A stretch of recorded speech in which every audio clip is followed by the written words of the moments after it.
আজকের ভিডিওটা শুরু করছি আমি রাস্তা থেকে। যদিও এই ভিডিওটা কিন্তু এখনই না, বেশ কয়েকদিন আগে, তবে ক্যাপচার যখন করেছিলাম তাই ভাবলাম শেয়ারটাও করে দিই।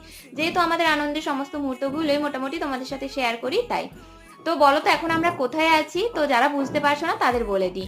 এখন আমরা আছি গ্যাংটকের এমজি মার্গে। তোমরা অনেকেই হয়তো এই জায়গাটা দেখে বুঝেই গেছো, তাও আমি একবার বলে দিলাম। আর এই যে গান্ধীজির মূর্তিটা, যেটা দেখলে তোমরা 1 মিনিটেই বুঝে যাবে যে এটা এমজি মার্গ। জায়গাটা কিন্তু বেশ সুন্দর, একদম বিদেশের মতো ফিল আসছিল, আর খুব পরিষ্কার পরিচ্ছন্ন, তার সঙ্গে এত ঝলমলে, খুবই সুন্দর লাগছিল এই এমজি মার্গটা।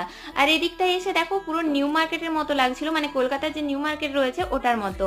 চারিদিকে সোয়েটার, টুপি, হ্যান্ড গ্লাভস, অনেক কিছু বিক্রি হচ্ছিল, তবে দাম অনুযায়ী কিন্তু আমার কোয়ালিটি খুব একটা ভালো লাগেনি, তবে সবই যে খারাপ ছিল তেমনটাও কিন্তু না। তো এবার চলো কিছু ডেকোরেটিভ আইটেম দেখা যাক। তো এই দোকানটা কিন্তু আমার খুব পছন্দ হয়েছিল, খুব সুন্দর সুন্দর ডেকোরেটিভ আইটেম ছিল, যেখান থেকে বেশ কয়েকটা আমি কিনেছি। তো চলো লং ভিডিও কিন্তু ডিটেলসে দেখাবো এখন। টাটা।